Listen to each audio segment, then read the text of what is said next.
What's up, guys? It's Eventon here. I'm really excited to bring you this video because a lot of you guys have been recommending me to do hauling fits, including some of my courtmates as well. Said I should redo some of my fitting guide videos, especially since with the new warp core stabilization as well as the interdiction nullifier module changes, or I should say updates. Some of the hauling fits have changed, and before I was planning on making a fitting guide, or I should say my recommended fits for all of the T1 and T2 haulers for all four of the empires. But things have changed since then, and it's kind of good because I never finished that series and I get to have a chance to basically start all over again. So I'm going to be doing it again here, and I'm going to be starting with the Amarr lineup ships. So we're going to be covering the Bestower, the Sigil, the Prorator, as well as the Impel, which are all the T1 and T2 ships for the Amarr. So the first one we're going to be covering is the Bestower, as I like to call it, the Beastower. These line of ships and all four of the empires have this type of ship where it has a massive amount of cargo space. It has very low EHP, very slow align time, very slow warp speed. Like, everything about it is pretty slow. It's pretty much designed to just carry very large and heavy, or I should say cargo that takes up a lot of volume or size, but isn't very expensive. So typically when you're hauling in something like this, you want to keep it very low value. Personally, I would like to say keep it under about 150 million. That will keep you off the target of most gankers, but then again, gankers can kind of do whatever they want. With my skills, you can actually get some pretty good cargo capacity at this thing. I mean, the Bestower, as far as I know, has the best cargo capacity, even more than the Iteron Mark V. I mean, this thing's pushing almost 43,000 M3. You can carry a good amount of ships in there, but again, I don't recommend carrying ships in this thing because that increases the value quite a bit. But I just initially start off with just medium cargo hold optimization rigs, just to kind of reduce the price, because as you'll notice, it's at 31 million. But as we reduce these each time, we're basically reducing the cost by a third. So each time you add one of those T2 cargo expanders, like in the rig slots, you're basically adding another 10 mil, or almost like double or tripling the price when you are doing that as well. In the mid slots, I have two medium shield extender 2s as well as a EM Shield Amplifier, just to kind of help patch that hole a little bit. You can add a large shield extender, but it doesn't allow you to like fit anything else in the low slots. I tried adding some of these alternative things there in the low slots, and it just wouldn't let me just because of the CPU and power grid. But regardless, as with all hauling just in general, like if you needed to haul 35,000 M3 worth of stuff, you'd keep this fit. But if you only needed to haul 30, obviously, at least me personally, I would replace it with the damage control. And then if you only needed to haul, like, let's say 20, you would then replace it with a rolled tungsten compact plate just to increase the HP. So basically, as you have less and less need for cargo space, you want to actually keep adding on more tank to the ship. And so once we get to this point, once we put both plates on there, we want to start adding compact multispectrum energized membranes. And you can upgrade these too as well. I think I just kept it compact just because I know not all of you guys have perfect like 5 out of 5 skills for all of the fitting management type of stuff. So this is pretty much the Bestower. You want to keep it very high volume but very, very low value as well, and you can change out the rig slots as you see fit. The Sigil is the ship that is designed to be much tankier and much quicker when it comes to line time. This is the Alpha Sigil, so this is for Alpha accounts. Omega accounts, you do have access to like cloaking and all that stuff. And these type of ships, if you're flying the Bestower, the Sigil as an Alpha account, pretty much your only defense is being a very low value target or just having a lot of tank. And being at 19,000 EHP, that should keep you safe even from a T2 volley from a tornado gank, like on a gate. That should keep you relatively safe. And again, in the rig slots, I have medium cargo hold optimizations. In the mid slots, because we have a bigger power grid and CPU, we're actually able to fit 2 large shield extenders and still have some room to spare on both of these. EM Shield Amplifier, Thermal Shield Amplifier. And as you can see, the cargo capacity isn't that great. If you're flying the Bestower, once you get around to 13 or 14,000 M3, you might as well just use the Sigil instead, because this thing is just tankier and much quicker when it comes to align time. So again, we're at 13,000, but let's say you only needed to haul 10. You want to keep replacing these cargo expanders as you need less and less stuff to haul, because if you leave these expanded cargo holds, you can see the EHP as we keep adding them, it goes down because it's actually reducing our hull HP as we keep adding more. So you just want to keep replacing them. I start with the compact plates, and then once you run out of the compact plates that are inside of the the cargo. Then I start putting the multispectrum energized membranes to increase our resistance for the most part. And these plates are affecting our line time a little bit, but again, like, we're just so tanky. At this point, I mean, if we're at 28,000 EHP, it's going to take at least 3 tornadoes for them to take us down. 2 just wouldn't cut it. 3 would probably be enough, but at that point, they're throwing a lot of ships at you to take you down, and you shouldn't be hauling enough stuff where it would take them 3 tornadoes to take you out. The Omega Sigil is pretty much no different. I just swapped out one of the large shield extenders for a compact micro warp drive. I put an interdiction nullifier in the high slot because this is a ship you can technically take through Null Sec. That's the only time you really want to use the interdiction nullifier, is when you're actually going through Null Sec. If you're not, you can always take it off your ship and keep it in your cargo just in case, or just leave it equipped just in case you do find yourself having to go through Null Sec at any point. This fit allows you to do the warp cloak trick relatively easily. You just want to follow the same rules down here and those low slots as well. So yeah, the Omega Sigil is no different than the Alpha. The only difference is that now you have access to a cloaking device, and now you can do the warp cloak trick and go into slightly more dangerous territory, including Null Sec.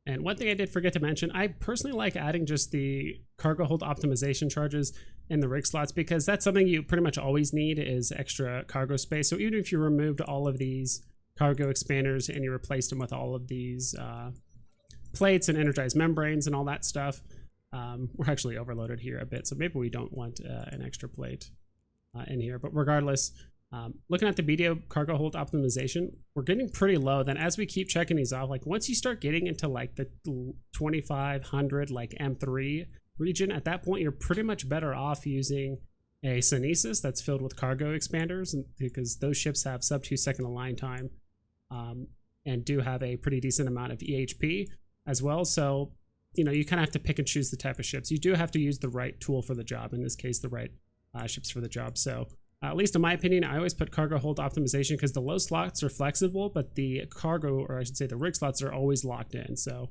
very rarely do I ever find myself saying, oh, I wish I had more, you know, speed or align time or whatever it is. Most of the time it's I wish I need more cargo, and then the low slots give me the availability to swap out what I need.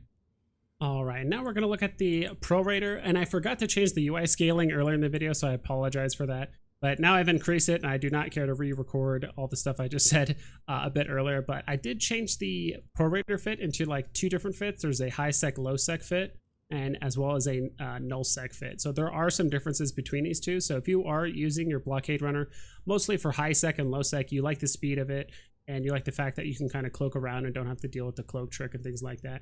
The Prorator is a good fit, and this is the ship layout that I would recommend personally. So we have the Covert Ops cloaking device that allows us to warp while cloaked. That's kind of the main deal when it comes to the blockade runner. In the rig slots, I put the T2 versions of the cargo hold optimizations. I feel like if you're spending 180 million on a ship, you can fork over the extra 10 mil for the rig slots to maximize that cargo capacity. The mid slots have a Shield Extender 2 as well as an EM amplifier. This is mostly to help out with very occasionally you run into, I wouldn't say very occasionally, but certain low sec systems you will run into smart bombs. Now you should be cloaked, so there is a small chance that they could just miss you, but you might decloak early or something could happen where they drop smart bombs on you. Because if we remove this large shield extender, we're below 9,000 EHP. That's a pretty dangerous territory to be in when it comes to smart bombs or potentially multiple smart bombers. So this is definitely a much more comfortable EHP to be at. I put in the EM amplifier just to help patch that hole that we have, or else it would be at 0 plus. Most smart bombers do EM damage. Down here in the low slots, we have the expanded cargo hold. So again, we're just following the same rules. So down here in the low slots, as we need less and less cargo space, you want to swap it out for the modules that are here in the cargo. So let's say we only need to haul 10,000 M3 worth of stuff. We would replace it with inertial stabilizer, because without that inertial stabilizer, our line time is 6, which is honestly pretty slow. That's kind of the point where it can get a bit dangerous. And low sec, where someone that is quick enough or an interceptor, they can bump into you. So that's where it can get a little bit scary, but that's why if we haul a bit less, we want to have an inertial stabilizer to get our line time down to 5 instead of 6. Again, if we remove another medium cargo hold expander, we get our line time down to 4. This is where it gets a bit weird, because if we add that third inertial stabilizer, it doesn't do much for us, because as you can notice, we turn it off. It gets our align time low, but not low enough to get below 3. So we're still at a 4-second align time. So that's kind of like a dead slot. So what I did instead is I'd added in a warp core stabilizer, just in case in the off chance that you mess up the cloak, or let's say they lock you up with the scrim or the disruptor. If you turn this on, at least you have a chance to get away, especially when it comes to low sec. High sec, I mean, they're pretty quick on the trigger for the most part, and you'll probably get overwhelmed, but regardless, I like to have this in here because adding an inertial stabilizer basically does nothing for us. But if we only need to move, let's say 5,000 M3 worth of stuff, we put in all 4 of the inertial stabilizers. Now we're sub 3 second. Now I'm feeling pretty safe with this fit. So the only way they can really get you is if, unfortunately, someone's right next to you and they like insta lock you or something weird like that. But that's kind of what the Covert Ops Cloak is there for. So your main line of defense is basically your cloak. It's not about tank or align time or that kind of stuff. It does help, but your main defense is the Covert Ops Cloak. So that is the high sec, low sec fit. And again, none of this is completely cookie cutter. Some people, if you're going to be hauling less expensive stuff, and I guess that's the other thing about the blockade runner is that no one knows what you're actually hauling. So that's kind of a good thing and a bad thing. It's great that people can't scan you down. But then again, sometimes, and I've been there before, where as a ganker in high sec, got like in a tornado, you've been sitting there for 3 hours, you haven't had a good target. You're just like, screw it, I'm just going to shoot the first blockade runner I see. That's another reason why we have the large shield extender, because this should be enough EHP to survive even a T2 tornado gank alpha damage on you. So you can swap out these Cargohold optimizations for like more warp speed or whatever it is. Now for the Null Sec fit, this one will have the Interdiction Nullifier 1. So strangely enough, a lot of my court mates, we've talked about it quite a bit. What's better, the compact, the Interdiction Nullifier 2, whatever it is, if we actually compare the differences between all of these, don't really care about the activation cost or anything like that, but you notice that the activation time is 10 seconds. I mean, if you're in a blockade runner, 10 seconds should be more than enough time to align and get yourself out of there. But in the random off chance you might get bumped or something weird happens, 10 seconds, if you can't warp out after you get bumped, you have like an additional 5 seconds to get out. At that point, you're pretty much dead if you can't get out anyway. So getting a 15-second activation time to like warp off doesn't help that much. Plus the reactivation delay. So once you use it, you can't actually use this module again for 100 seconds versus the 150 seconds with the Interdiction Nullifier 2. So I think a lot of my court mates, and I would have to agree with them, that I prefer the Interdiction Nullifier 1, or at the very least, if you want to save, if you kind of want to find a happy medium, you can use the compact or the restrain, whichever one fits your ship a bit better. I did swap out the EM shield, the EM module, the one that increases our EM resistance, with a micro warp drive. This is mainly because, again, with our Interdiction Nullifier, we should be able to just activate our Covert Ops Cloak, Interdiction Nullifier, and then we're able to warp away just fine. But let's say we hit another gate right afterward, and we need to use our Interdiction Nullifier again, but we can't warp off instantly. What we do is cloak, pick a direction, and we start heading in that direction, and then we can actually activate our micro warp drive to burn out of the bubble a bit quicker. So for some of you guys that don't know, when you activate a cloak, whether it's the normal cloak or the Covert Ops Cloak, you have about 5 seconds to activate other non-combative modules, and that includes the micro warp drive. So you can actually cloak first and then activate your micro warp drive like 2 to 3, 4, 5 seconds later as well. So that's kind of like the old school way of burning out of bubbles as a blockade runner anyway, but the Interdiction Nullifier is just a nice way to do it. So me personally, if there's like one ship sitting on a bubble or no ships you just want to burn out, save that Interdiction Nullifier when there's actually people on the gate and there's quite a few of them waiting for you. That's the time that you want to use it, at least me personally. Down here in the low slots, it's the same song and dance. As you use less and less cargo space, you want to replace it with the modules that are here in the cargo. All right, last but not least is the Impel, and by far my favorite DST in the game. But to be honest, I haven't flown any of the others, and when you do hear people's recommendations for deep space transports, take it with a grain of salt, because typically people just train into one line of Empire ships because there's not a lot of reason to train into the others. But regardless, the high sec fit was honestly a bit more difficult than you would think. There's been a very, very slight uptick in deep space transport ganks ever since the warp core stabilization changes and things like that. I think that's mainly due to, especially the Impel used to be the best at this. You used to be able to just completely load up your low slots with warp core stabilizers. which means with the 7 down low and the 2 passive that you get just being an AD space transport, you would have 9 scram strength. So basically they had to have 10 scram strength in order to actually lock you down, unless they have some sort of like infinite point hick or something like that in like low sec to lock you down, which are really annoying. But regardless, most of the ganks that happened in high sec were people that like didn't even have a cloak, had basically no low slots, that they were like full of like non-tank modules. They had like no rigs, no nothing like that, or sometimes they were hauling like north of 2 or 3 billion ISK. Definitely that will put a target on your back when you're warping around. But there's a reason why I have like partial active and partial passive like modules here, because before I thought about like, you know, obviously you get more EHP if you load all of these up with active modules and you overheat them, but when you're getting ganked, like your mind just goes into like fight or flight mode, and being able to activate 7 active modules and overheat all of them in time for you to get ganked. There seems to be 2 different types of ganks going on, and this is kind of what I wanted to talk about here. Is there's 2 different types. There's the typical one with Catalyst, and I've been seeing Thrashers get used too as well, which also deal a very good amount of damage, where you typically have 1 person tackle you on the gate, and then you have a group of anywhere between, I would say 10, 15, 25 of these ships show up probably 5 seconds later, they all land, and then they start shooting you. So you do have a bit of time to actually overheat and like activate your modules. But I've been seeing these type of ships too, and for some reason they didn't even have a rig slot. I just took this directly off of Z Killboard. But sometimes they'll bring like 15 or 20 of these ships that are actually artillery fit.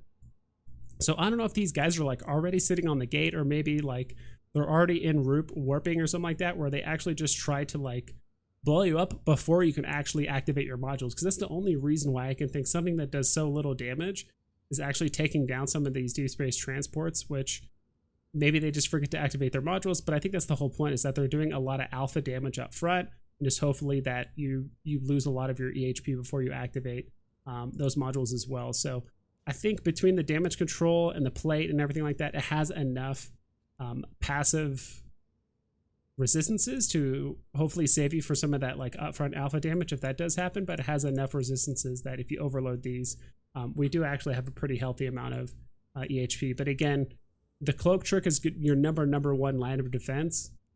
That's going to be your number 1 thing. But if you do happen to get caught in high sec or something like that, you want to overload these and pretty much just hope for the best. Now you can upgrade these if you do have the skills, or if you do want to change up the fit a bit more just to increase your resistances and things like that. But I found that like just between the cloak and the micro warp drive and like the plate and stuff, the CPU is pretty tight, so I had to end up going with like the prototypes and like the T2 versions. But your resistances do exponentially get higher as you upgrade these, especially if you get into like some of the dead space modules. But at that point, when you're running a lot of dead space modules, just the ship itself also becomes a target, because it doesn't matter what you're hauling. If your ship alone is worth, you know, 800 mil and just modules alone, they might just kill you just for your modules, not even because of what you're hauling in general. So there's at least that. But the high sec one, and the reason why I don't have a warp core stabilizer on this, which you could definitely run here in the low slot, when you activate that, your warp core, your warp core strength goes up to 4, which is nice.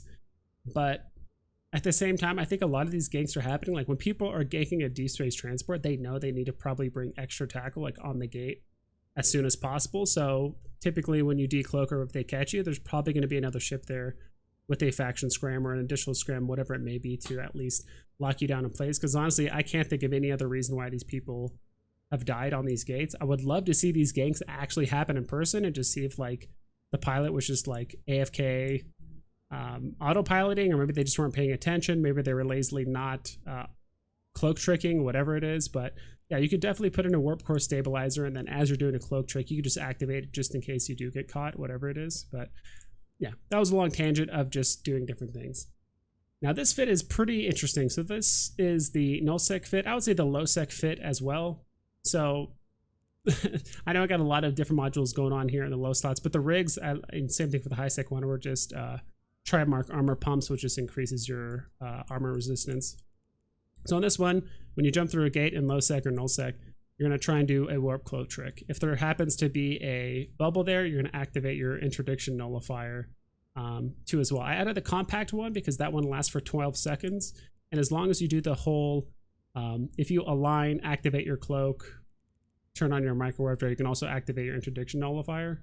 So by the time your cloak drops off and your warp micro warp drive finishes, you still have like 2 seconds of nullification that you're still able to enter warp even if you're in a bubble. So you want to cloak and then activate your interdiction nullifier after the fact. But if for whatever reason you do get bumped, something weird happens in the meantime, like while you're trying to get that going, activate your warp core stabilization. So if they do land a disruptor on you, I would say, you know, obviously have your compact interdiction nullifier. Like if you're in low sec, I would actually just cycle your afterburner and try and get into warp within that 7.5 seconds, because at that point, if you're aligning and moving, you already got a bit of momentum going. So you should be actually able to enter warp if you activate your TemMN afterburner. And like, let's say they break your cloak or something, you should be able to enter warp. If that still doesn't work, then you activate your warp core stabilization and you try to burn back to the gate as much as you can, because once they get a scram on you and they turn this off, so obviously you're going to overheat this, and that's part of the reason why I did the overdrive injector system. So sorry if I'm a bit all over the place, like I was trying to explain like 5 different scenarios, but regardless, let's say you're trying to burn back to the gate. I was thinking about adding like more tank to this thing, but it was only increasing our EHP by like 3,000 or so, not that much.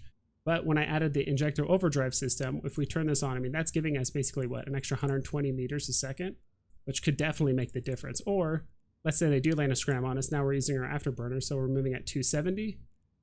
If we turn this off, now it's 240. So if we actually overload this, as we should, we're moving at 403. But if we turn this off, 358. So we're basically getting an extra 50 meters a second by having this. So personally, I'd basically would like to ride an extra like 12% faster back to the gate and burn back, rather than having an extra like 2% tank, because that's basically all I was getting when I was adding more tank to the low slot here. So this is basically just insurance in case you need to burn back to the gate.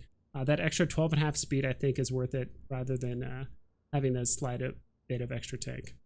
But yeah, that's why we're actually running a dual prop. You can only have one of these active at the same time. So the whole point is you're trying to get your warp cloak trick off. If you're in a bubble, you activate your interdiction nullifier.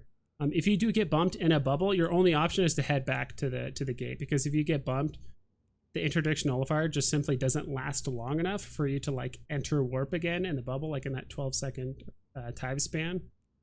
Because typically you get bumped like the last like 4 or 5 seconds or so of your warp cloak trick, and it actually not only does it decloak, it actually also knocks you off of your trajectory as well, or at least that could happen. So if you're not entering into warp, your best bet is to just immediately start heading towards the gate, activate your warp core stabilizer so that your micro warp drive can keep going.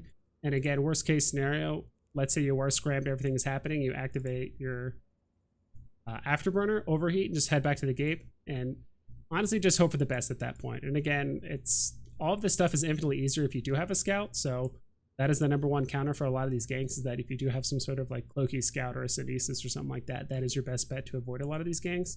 But if you are a solo pilot, or if you do want to have some idea of like how to fit out your ship based on where you're going, I would definitely fit it out this way, at least personally.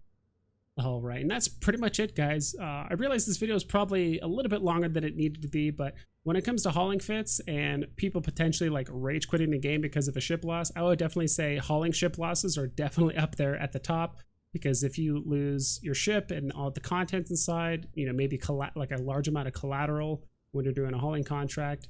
Sometimes people put like 3/4 of their net worth into a ship because they're moving all their stuff to a different different region, whatever it is. I definitely want to be very specific as to why I'm fitting the ship and the decisions I'm making when it comes to this, because you know, it's a very important thing to do when it comes to hauling, depending on what you're moving and how often you do it as well. So yeah, just as a friendly reminder, obviously in the video title, I'm going to be giving away another Megathron Scope Syndicate skin, so I will need your in-game name, as well as just something about the video. I don't know, do you guys agree with some of the hauling fits I mentioned? Which type of ships do you prefer? Do you prefer the deep space transport? Do you prefer the blockade runner? Kind of like, what's your preferred style of hauling when you're doing that yourself? So that's pretty much it. I hope you guys take care and you fly safe.